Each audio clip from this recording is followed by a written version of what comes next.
This is Alice. It was made by Josh Gayou in California from Smokehouse Guitars. Josh is a very gifted man with wood. He just really... we talked about this guitar for a really long time before it was even built. I want to say December 2012. I started talking with Josh about the guitar, and it went through a lot of changes, a lot of discussion, things like that. On the inside of the box is 65-year-old walnut. It has 4 pickups. Bob Harrison made the pickups that are kind of wedged in here underneath the cap, here and here. That's what gives this guitar that really unique tone that it has. It just got this unbelievable bite. This is probably the finest cigar box guitar that I own. I mean, this thing is meant to be a player's guitar, like handle the rigors of the road, being left in vehicles, in extreme cold and things like that. It's got amazing action. But I found the box in a gig that I play in Waukesha, Wisconsin now and again, at a place called the Nice Ash. And they're a cigar bar. So you can go there and smoke cigars, and they have bands play and drink. And I saw the box, and I just fell in love with it. I pestered them until they gave me that. They give me all kinds of boxes there, and usually I have somebody turn them into great instruments. But this one, I knew instinctively that it was going to be named Alice. I just had this vision with it right from the get-go. And there's lots of numbers here. There's 18, 3, there's 32, 25, and 7. And what I thought was amazing is that the way that this is on the back, for the wiring, it looks like 71. But when you look at the stamp on the box, it has the number 7, the letter D, and 1. So I mean, there's no way that anybody could have planned that. And I know that when Josh made that, it didn't, strike him that way. But it's got the Cheshire cat here, smiling, and the checkerboard and the timepiece, and it's just probably one of the more delightful instruments I've ever had the pleasure of owning. It's like riding a Cadillac, or actually being on my motorcycle is what it's like.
This is Sassy.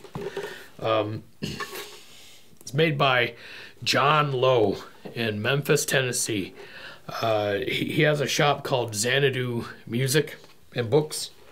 I met John at the songwriting event, Dark Songs in Sturgeon Bay, and another one called Steel Bridge, which is, both of them are very amazing songwriting events where I mean, I'm there with very gifted people.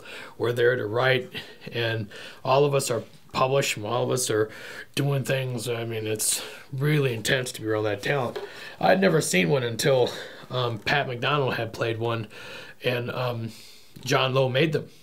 And it's got a single bass string and 3 guitar strings on it.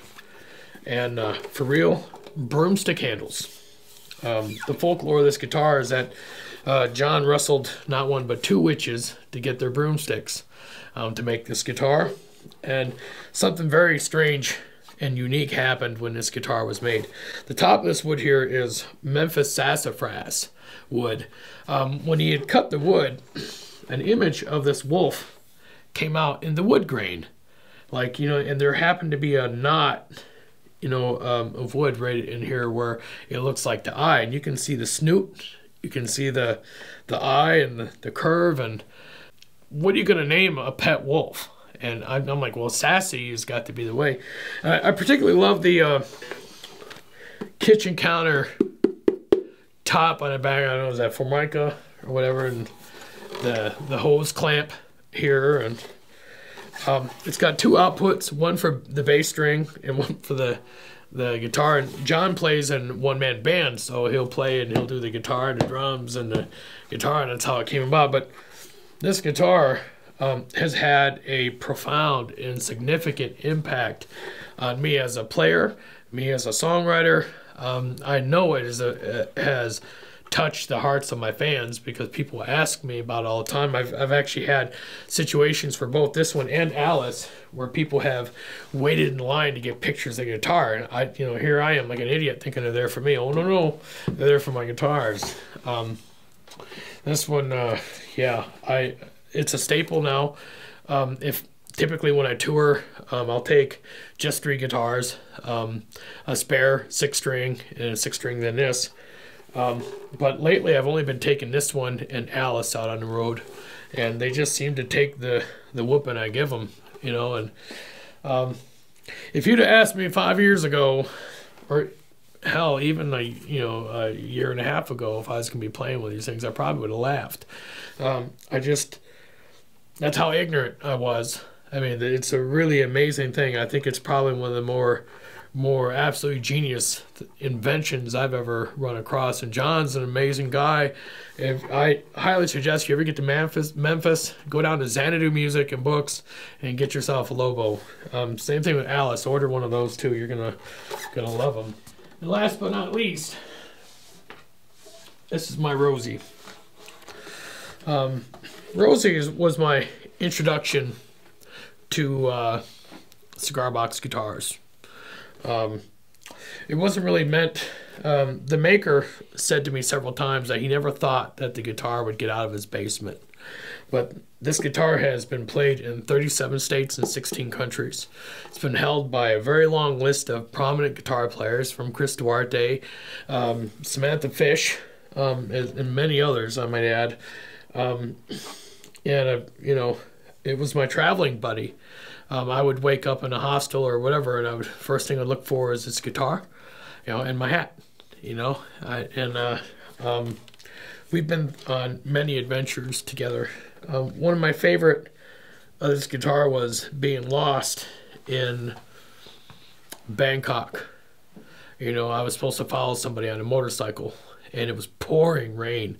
So I wrapped it up in garbage bags and put it inside the case that was on my back. And I was supposed to keep up. But in the rain, when you're not used to riding it and all that stuff, you just can't see anything. And I lost him. So I was lost for a good hour in the pouring rain with this guitar. And I remember when I arrived at the gig, the house announcer was saying how he had never heard of me before. I think he was making excuses for me because he wasn't expecting much to come out of me or this guitar. And I'll never forget how he made sure to hire me for 2 more dates before I left. She's getting retired. She's going to wind up in Shane Spiel's Cigar Box Guitar Museum in Pennsylvania. It's kind of a bittersweet moment for me, but you know, I've played it into the ground. It's, you know, the action's high because you know, it wasn't meant to be played the way that I do, and I just very hard on my instruments, you know. So I'm really excited that it's going to be, you know, looked at and by people who appreciate that kind of thing, and it can stand up proudly with the other guitars that people have played. But I'm sad to see it go. So, but yeah, that's my Rosie.